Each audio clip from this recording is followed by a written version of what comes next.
Life was okay, I guess, depending on which way you looked at it. To the normal person, I had a normal job, doing what I thought was normal, and had a pretty normal kind of life. I was a personal assistant come nanny for an account manager called Massey. Massey being a divorced single mother with 2 young girls and a greasy on and off boyfriend called Ryan. And so I basically ran her life for her when she wasn't in it, which was most of the time. I lived in the garage at the back of the family house, a garage converted into a playroom / laundry / computer room / storage space plus my bedroom. I know, right? Massey had a real space efficiency complex. I had been with her and her girls for the better part of 2 years, seriously overworked and surviving on a salary of peanuts. So come the weekend, I was gone from that house as much as humanely possible. One good thing about the job, though, was that I lived in the Pacific Palisades, where the weather always spoils. But trust me, that was as good as it got. One typical Monday morning, I begrudgingly rolled out of bed to get the girls ready for school. I walked into the house, glimpsing Massey in her usual fine form, rollers in her strawberry blonde hair, clad in a bra and work skirt, rushing around as she slurped her coffee, clouded with half and half. On point, Massey. Totally on point. Those Monday mornings were always the hardest. "You get used to the mornings, Bonnie," I remembered her saying when I first started the job. Yeah, well, those mornings never did get any easier, especially in the winter. "Bonnie, you know Violet's going into preschool soon, right?" she said, slathering jelly onto a piece of toast and cramming it into her mouth. "So, you know what that means?" I raised my eyebrows, giving her a blank face. No, Massey, I don't know what that means." "Well, she's not going to be home as much." Massey nodded quickly. She wasn't done. I watched her carefully calculate her thoughts as she thumped over to the fridge, putting away the jelly. I hate to say it," she glanced at me, "but your hours are going to be really cut back." Knife in my throat. "Oh, really?" I tried hard to conceal my disappointment. "Oh, God. Time to look for another job." "Yeah," Massey sighed. "So I just wanted to make sure you're cool with that." "Yeah, I'm cool with it." "So not cool with it." "You know how much the girls love you," she smiled dryly. I love them too." And it was true. As much as they drove me crazy most of the time, I did love them. Chapter 2. As soon as Massey had left for work and I had dropped her girls off at childcare and school in Santa Monica, I started looking for another job pronto. "There is no way I can afford to live on $300 a week," I muttered to myself, grumping around the house. "In LA? Impossible." So over the next week, I put the feelers out and got in touch with various employment agencies. And no sooner, the following Monday, while going through Massey's bills in the sunroom, my cell phone rang. "Bonnie, it's Joyce from Taylor's employment agency." "Hey, Joyce," I smiled happily. "We really love your resume," she began. "And there's a PA role that's come up in Montecito." Montecito? I questioned vaguely, not knowing where it was.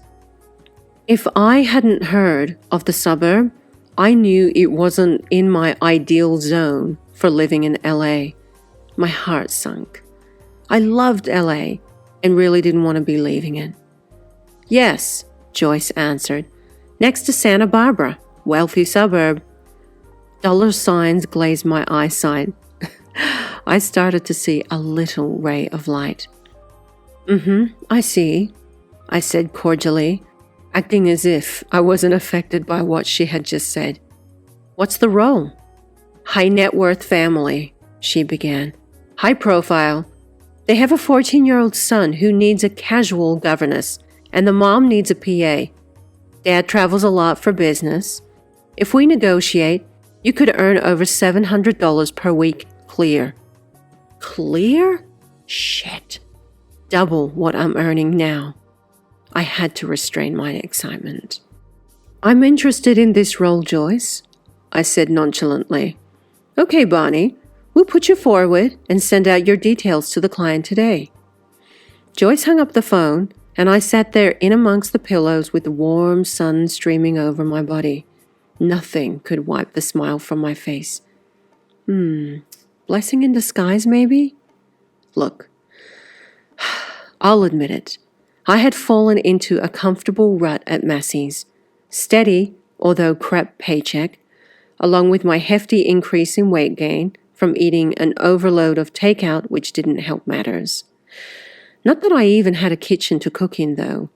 Needless to say, I figured I had just developed a winter coat. But now this new job sounded like the perfect chance for me to get into tip-top shape. The beginnings of a new chapter, even if it wasn't in LA. And I could always come back on weekends. It didn't even take an hour for me to hear back from Joyce. Hi again, Bonnie, she said in her rushed voice. The client would like for you to go up to Montecito for a trial, just for a few days. You'll be paid, of course. Can you go up there over the weekend? I love my weekends off. And I'd have to make up some lame excuse to Massey, but I was up for it. Yes, I can go up this weekend. Okay, great. I'll confirm with the client and get back to you. You'll need to sign and fax back a confidentiality agreement. Confidentiality agreement? Now that was new. Confidentiality agreement equals super rich or super famous, or both. My mind raced. Who the hell is this? 10 minutes later, my cell phone buzzed. I glanced at the screen. Private number. I answered suspiciously. Hello? Hello, Bonnie, the well-spoken, polite voice said. This is April Almeida. Wait a minute. April Almeida? The Almeida family? Shit. Hello, Mrs. Almeida, I answered courteously, my body immediately packing up. I quickly remembered seeing a picture of her and Marc Jacobs at the Met Gala in some magazine a few months ago. Please call me April, she insisted in her posh accent. Bonnie, are you able to come up to our home for a few days? She asked. We would love to meet with you, see if things work out between us. You know, get to know each other. Yes, I'm able to, I answered in my most professional voice. I would love to meet you and your family. Marcus, my husband, won't be here, but he's not home much anyway due to business commitments. Okay. We will pay you for the weekend and cover your traveling expenses, April offered generously. Do you need anything special food-wise? I'll have our staff fetch it for you at the store. Wow, nice lady. No thank you, April, I replied. I'll eat what everybody else eats. Great, she concluded. I'll have Joyce email through the address to our home and a map should you need it. Okay, I said, maintaining my cool manner. But really, I was bursting with excitement. Thank you, April. See you Friday. And drive careful on that 101 freeway. Thank you. Goodbye. And that was that. I sighed deeply, suddenly feeling hot and flustered in the cheeks. Oh my God. I'm sure that almost everybody in the United States had heard of the Almeida family, unless, of course, they'd been living on Mars for the last 20 years. Personally, however, I didn't know a lot about them, but I did know that they were hideously wealthy. Billionaires, if you please. They had a rock-solid presence in the world. What was going to happen? I had no idea, but I was up for that drastic change of scenery this job would no doubt bring me. As promised, Joyce emailed me through the Almeida details a half an hour later, and all I had to do now was wait for the weekend, and it was only Monday. Chapter 3. Massey came home later that night, arms loaded with yet more shopping, thumping around the house on the floorboards as she always did. And despite being financially tighter than a squirrel's backside, she really didn't mind splashing out on herself. Massey? I began, standing in the kitchen. I'm just going up to Santa Barbara to visit a girlfriend for the weekend, I fibbed convincingly. Do you mind? Not at all, she smiled, with Violet and Candace biting at her knees for her attention. I hope you have fun, Bon, and it's about time you got out and enjoyed yourself. Be careful, bitch, I may not come back. She was right. I needed to get out.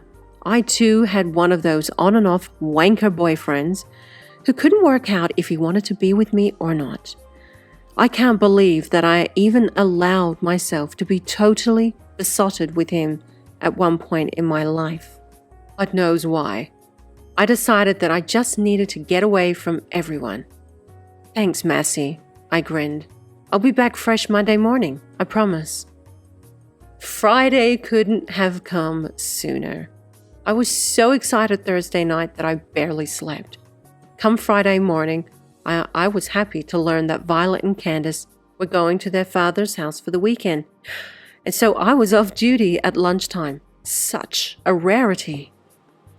Throwing my bag into my busted-up 1980s Mitsubishi Colt that had seen better days, I made a stop at Shell, pumping my tank full of gas on Sunset Boulevard, and then rolled down toward the Pacific Coast Highway. I prayed that my little white dented-up heap of clunk that I paid $500 cash for would make it that far. The tires were bald, and the back axle was bent inwards. Yes, I have experienced more than my fair share of headaches with this car, believe me. So there I was, cruising along the PCH with my windows rolled down and the ocean air filling my stagnant lungs, heading up to Montecito. I glanced out toward the dark lips of the rolling blue ocean that kissed the base of those staggering Point Mugu mountains. A whole other world existed beyond LA. Yeah, this is what I need.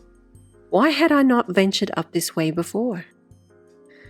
As my poor car rattled its way along the coast, it took a good couple of hours to finally reach Montecito, in one piece, thank God, and now I had the task of finding this elusive Almeida residence. I quickly learned why Montecito was a playground for the rich and famous. It wasn't just a suburb, it was paradise. The long stretches of a sapphire ocean nestled behind the dizzying heights of the ruggedly beautiful San Ynez Mountains made for a sight for sore eyes, and naturally, palatial properties were littered along their ridges as far as the eye could see. Glancing down at my printed-out directions, I realized the Almeida residence was somewhere up amongst those lofty mountains, and so now my car had the job of crawling up them. And believe me, the more I climbed, the more my car began to have a hissy fit. The streets were steep and seemingly never-ending, and my car was not having any of it. Astoundingly, after another half hour of wrong turns and several car stalls, I finally arrived at a very long, quiet road that came to an abrupt dead end. Now this looks interesting. I was met with a pair of intimidating iron gates surrounded by towering manicured hedges. I couldn't see the Almeida's house, but I knew from the explicitly high walls of the front entrance that I was in for a real treat. In fact, there was even a security box with a guy in uniform sitting inside of it. I awkwardly pulled up beside him and gave him my sweetest smile. There was no way I could see beyond the gates, and there were more cameras here than what there were in Radio Shack. It was nuts. "Hello." I glanced at the robust guy with straggly ginger hair. "I'm Bonnie." I bet he's quick on his feet. "Hello, Bonnie," the larger-than-life guy bellowed. "I'm Harry, and I know that April's been expecting you." Harry pressed a button, and those scary iron gates slowly pulled open to reveal a creamy pebble drive, winding up through a thick canopy of carefully sculpted trees in amongst lush, overgrown lilac and agapanthus. "Just follow the road," Harry called out. I gave him a nod, and off I went. My palms suddenly became clammy, and my throat grew dry as I slowly rolled up that gorgeous drive. I glanced at myself in the rear-view mirror, ruffling out the lumps in my ponytail. I barely wore any makeup today, something I knew not to do for a job interview, except for just a smudge of lip gloss. Anything else would become a hazard. My clothes were courtesy of Sears, a plain white office shirt and black trousers. Yes, it was pitiful, but it was all I could afford, and let's be honest, it was really all I could fit into. Weaving my way around the never-ending gardens and fruit orchards, I noticed several Hispanic men, whom I presume were the gardeners, pruning the trees. And then finally, coming around a sharp bend, at last I glimpsed an outrageously opulent, sprawling palace nestled against a backdrop of stunning mountains. My jaw dropped. Oh my God. My mind screamed obscenities. This house was nothing like I had ever seen. Heck, nothing I could even imagine. I knew I had arrived at the Almeidas, well and truly. Parking my poor car as far away as I could from the endless line of Bentleys and Ferraris, all black on black, I ripped my cheap sunglasses away from my face and absorbed the grandness, the reeking decadence of my surroundings. The helipad to the right of me, the stunning infinity pool, the high ionic columns between the expansive glass windows that offered the most incredible views of a sparkling ocean overlooking not only Santa Barbara, but as far north as the naked eye could see. God damn, now this was money. I tried my best to refrain from looking like some psycho staring at everything, but it was hard. I knew I was most probably being watched. Of course I was being watched. Who was I kidding here? I quickly shut the door of my busted-ass car and glanced down at it shamefully. Why, oh why, didn't I just leave it at the front gates? Chapter 4. Hello, you must be Bunny. I quickly turned over my shoulder and glimpsed a short, warm-looking Hispanic lady glancing at me, her smooth forehead glinting in the afternoon sun, and her jet-black hair slicked back in a tight bun. I'm Lydia, the housekeeper for the Almeidas. She smiled politely. I liked Lydia immediately. She was one of those middle-aged ladies that looked like a nurturer, a little plump around the edges but very polished. Someone that you'd want to lie in the arms of and read a story with. Hello, Lydia. Nice to meet you. Madame Almeida is in the house, she said, putting a gentle hand behind my back and gesturing for me to follow her inside. I climbed the wide sandstone stairway with her, trying my hardest to appear normal. I was feeling anything but. I was just so overwhelmed. Lydia quickly ushered me into an ornate living room, while another Hispanic housemaid, that I could have very well mistaken for Lydia's younger sister, brought in a tray of cookies with various refreshments. Please, take a seat, offered Lydia. Madame Almeida won't be long. Okay, thank you. as I awkwardly glanced around the hideously magnificent home, admiring the art-filled walls and assorted precious-looking artifacts. I sat there, feeling totally out of place. This was way out of my league. I was frightened I would breathe out of place.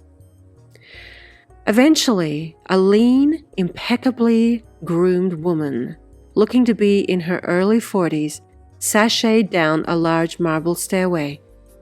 She smiled softly, walking toward me, immaculately dressed in a knitted cream jacket that covered a delicate white blouse tucked into a pair of faded jeans. This woman oozed luxury and elegance. What an entrance! Christ, this must be Madame Almeida. Quickly putting my juice down, I immediately stood to my feet. "Bonnie," she purred, her brown wavy hair neatly pulled behind her porcelain face, revealing a pair of conservative diamond-studded earrings against her high, perfect cheekbones. Were they real? The diamonds were, of course, but the cheekbones? Hard to say. They were just too perfect. One thing for sure was that there was not a stitch out of place on this woman, and her opulence suffocated me. She gently put her hand into mine, giving me a soft handshake. Her hand was cold. Hopefully not an omen. "I'm April. So nice to meet you finally," she said, sitting down. "Please, take a seat." Right away, I instinctively knew I would have a hard time with April Almeida. At least in my mind, I would. April screamed perfection from head to toe. And within that instant moment of meeting her, she revealed to me all of my flaws. She was supremely attractive, and whether or not she paid for it was beside the point. And just to add to my increasing insecurity, the woman had a figure to die for. My frumpy ass was swiftly envious. "And how was your journey?" she asked, offering me a cookie. I shook my head through my small smile. She's totally having a lend of me. Can't believe this bitch even eats. "Thank you, April. It was fine," I replied kindly. "It's a beautiful drive along the coast." Oh yes, it's indeed stunning," she drawled. "My son Henry is due home from school any minute now. He's anxious to meet you." Teenagers. Ugh. "I'm anxious to meet him too." I tried my best to sound enthusiastic. "I'll have Lydia show you to your quarters, and you can refresh if it so pleases you. I have a quick meeting I must attend," she said, giving me a look as if to say, "I'm top dog. I'll be back by 5 p.m., and then we'll sit and talk some more about the role. Is that okay?" "That's fine with me." I don't think I've ever smiled so many phony smiles in my life. "Great," she said, throwing one of her slender Barbie legs over the other. "Lydia!" Her voice echoed off the high walls. At once, Lydia came into the living room. I bet this poor woman is worked to the bone. "Yes, madame. Please show Bonnie to her quarters." "Yes, madame." I watched April get up from the sofa and float away upstairs. Lydia, meanwhile, took me out through another door and escorted me along a pretty garden path among stone pillars draped in grapevines toward the eastern part of the property. I noticed a beautiful smaller house coming into view, surrounded by rose beds, with its walls almost totally invaded by crawling jasmine. It was luscious. Chapter 5. "Your quarters, Miss Bonnie." Lydia opened the wooden French doors, giving way to more of those sweeping views over the mountains towards Santa Barbara.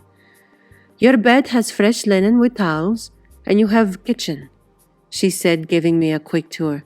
"Your own bathroom, and anything else you need, please ask me." Let's just say that my quarters were bigger than Massey's 3-bedroom house, plus the garden and garage put together. I swelled with excitement. Whether I was only here for one night or a whole weekend, I did not care. You couldn't even pay for this kind of experience. My quarters were just like the main house, only a smaller version, and no expense had been spared. I helped myself to a quick shower and washed my long black hair in that mottled marble bathroom, feeling like a queen. I mean, even my basins and faucets were bathed in gold. And here I am worried that I'd be missing LA. I flung my damp hair into a loose braid and dressed myself in the same clothes that I wore earlier. Thanks to my initial captivation of being at the Almeidas, I had stupidly forgotten to get my duffel bag from the car that had all my clothes in it for the weekend. But hey, it didn't matter anyway, for nothing I wore was a scratch on April. Top dog was drilled into me every time I thought of her. Anxious to get back to the main house, I awkwardly walked up through those luscious gardens, watching the heavy sun dip into the western skies. I found myself quickly becoming fascinated with this woman, April Almeida. I shut the door behind me and slipped back into that ridiculous lavishness, feeling as if I was trespassing. "Hi, Bonnie," April greeted me while busily talking to a red-faced teenager. "Come in." Ah, this must be Henry. Walking toward them in the kitchen, I noticed that Henry was one of those pubescent, gruff-around-the-edges type teenagers. A boy in an adult's body and totally spoiled and doted upon by his mother. "Henry's just come home from being down the beach with his friend Seth," April said, squeezing his lanky shoulders tenderly, leaning against, quite possibly, the longest marble counter in the world. "Come and meet him." I gave Henry my nicest smile. God, he was so awkward. "Hello," Henry squeaked, giving me a pitiful handshake. His mounds of chocolate hair mopped over a full face of picked zits. I was cringing inside. It sucks being a teenager. "Hello, Henry," I said, trying to make polite conversation. "How was school?" "Fine," he grunted. Kid didn't want to talk. I got it. "Bonnie, let me show you around the house with Henry," April suggested, throwing an arm over his grubby shoulder. And so, for the next hour, I got hammered with April's crazy schedule as we strolled through her house, eventually ending up within the serenity of the manicured gardens. "Oh, I hope you're hungry," April smiled at me. "I want to introduce you to Dave, our chef." Chef? April took me back into the kitchen, and this time, there was a blond man donning a white chef's jacket, prepping some vegetables. "Dave, meet Bonnie," April said, putting her hand on my back.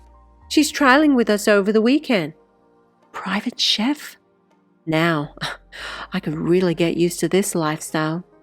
"Hey, Bonnie," Dave's thick English voice greeted me. "Nice to meet ya." Suddenly, April's cell phone rang.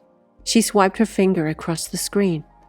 "Oh, hey, honey," she cooed, glancing toward the front garden. "Yes, she's here." There was a short pause. "Lovely," she nodded, very happy.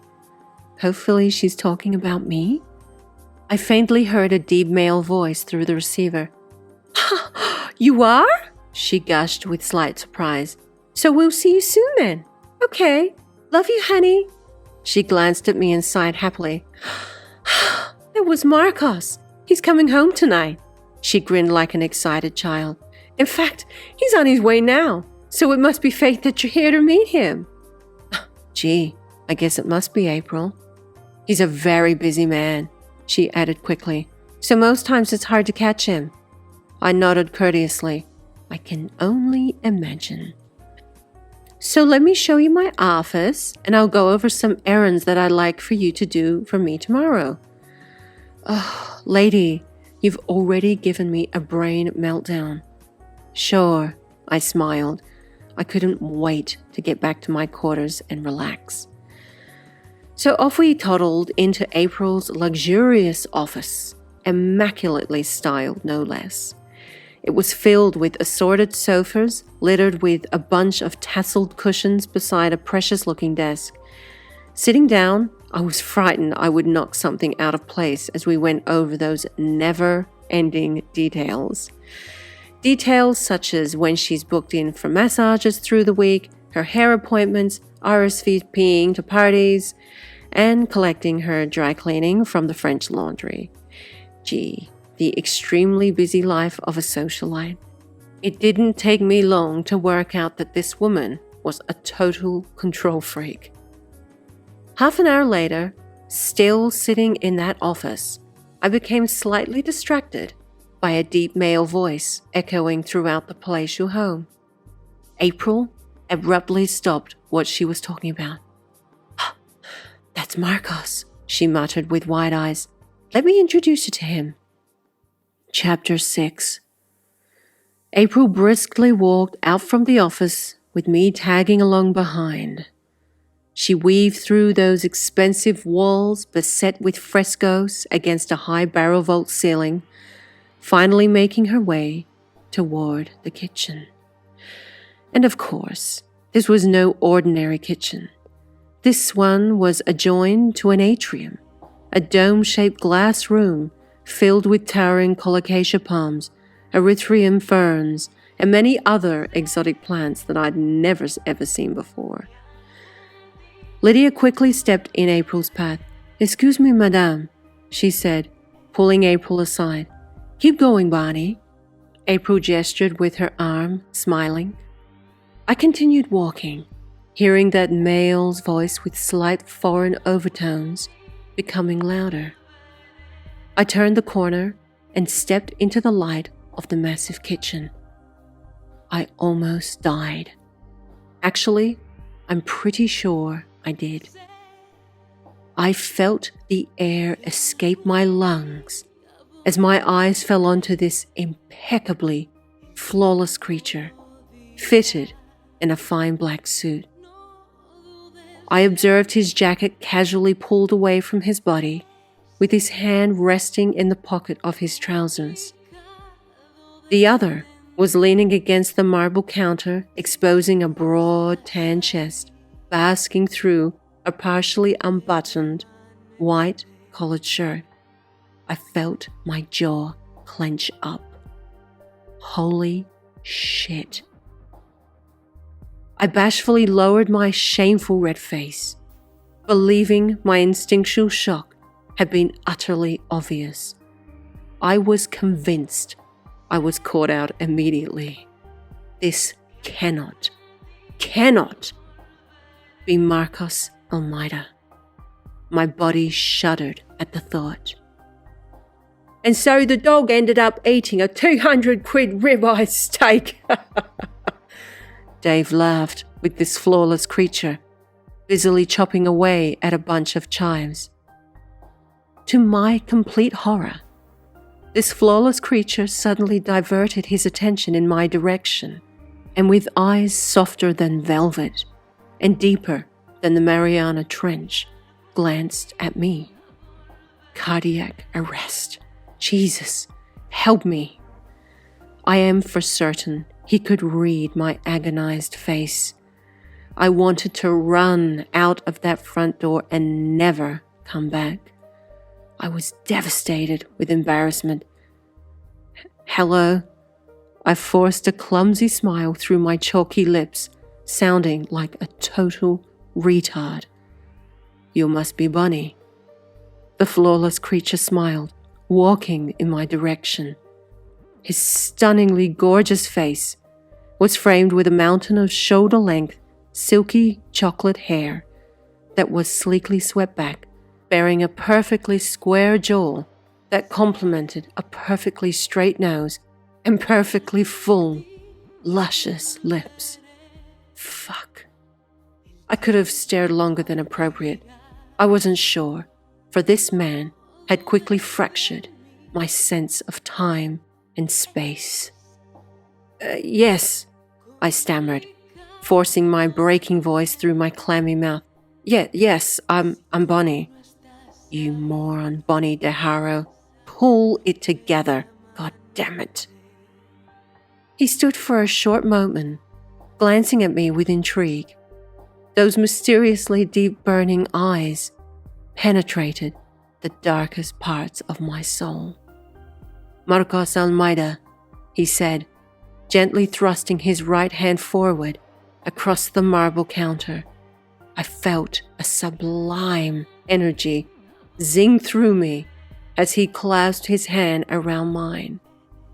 It melted throughout my entire body, and quickly my sight grew dim and the sound around me all but disappeared as I got lost within that warm squeeze. A soft, yet somewhat firmish handshake. It was electric. "Definitely fated, April." Hello," I awkwardly muttered again, desperately trying to pull myself out of my funk. "Nice to meet you, Mr. Almeida." "You fucking idiot, Bonnie." "Please." He quickly raised a defiant hand in front of his body. "Call me Marcos." My mind was drooling. Marcos, billionaire and total babe. Suddenly, April breezed into the kitchen and slid up alongside him, rubbing her hand across his strong chest and glancing at me with a face like, "Yes, this is my husband." Now I hated her.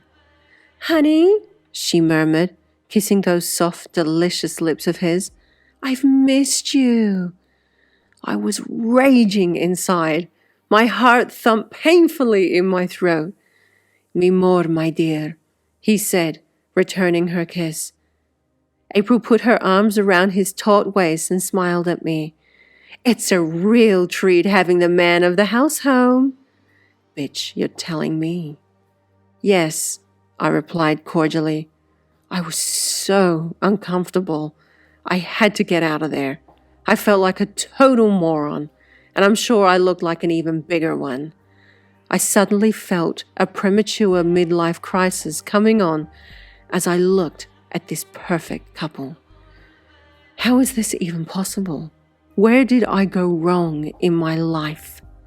How could I have fucked up the fundamental principles of life so easily? Why is life just so fucking unfair? "So how do you like Montecito, Bonnie?" Marcos asked in his sultry husk voice, eating a cherry tomato from the platters of decadent food being prepared. "God, please don't talk to me." "It's very beautiful," I answered him, glancing out through the colossal windows into the darkness, avoiding his eye contact. "These views are breathtaking." "Bitch, it is fucking dark outside now." "Yes," Marcos said, looking amused, curiously watching me with those dark eyes that were quickly burning a hole in my heart. Please stop looking at me like that. I was caving in. It was only a matter of time until I hit that polished marble floor. "Puppy!" Henry called from behind. I watched Henry run up and wrap his lanky arms around Marcus's stout chest. Phew! Oh, lifesaver, Henry. "My son!" Marcus gave Henry a strong hug. The force of his loving embrace made me flinch. Marcos Almeida is a seriously passionate man. Imagine being within those arms, Bonnie. "Puppy, can I show you this online game?" April gave me a sober look. "This kid is obsessed with computer games," she muttered, shaking her head. "After dinner, champ," Marcus answered, squeezing Henry's shoulder tenderly. "Puppy's gonna take a shower." "Oh, take me with you, Marcos Almeida." My mind was in violent overdrive. I needed ice badly. I had decided right then and there that April Almeida was the luckiest woman in the world, hands down. Not only was she ridiculously rich, blessed with the most enviable body, with the most palatial house in America, but she also bedded the hottest man of the 21st century. Could it get any better for her? How could one person get so lucky? I didn't understand it. I hadn't even seen men like Marcos back in LA. Marcos Almeida had this way about him, this quiet yet disarmingly commanding presence. And truly, I had lost hope in men, but my auspicious meeting with Marcos today had absolutely replenished that hope. My life would never be the same from this moment on. I knew now that the perfect man did exist, and he was it. And it's funny, because I never actually found older men particularly attractive. I was guessing Marcos was probably in his mid-40s or thereabouts. Like, since when did I ever find men that age smoking hot? Well, I did now. New rules. Marcos Almeida. Marcos fucking Almeida. Oh my God. I had my objective absolutely cut out for me this weekend, to unequivocally maintain this phony professional facade in front of everyone, especially Marcos. I had to get this job. It was a pleasure meeting you, Bonnie. Marcos nodded, piercing me with those harrowing eyes again. Excuse me. Gah. And just like that, he disappeared upstairs, his smoldering scent wafting past me. I tried with my might to keep my wandering eyes from following his trail, but it was useless. He was divine.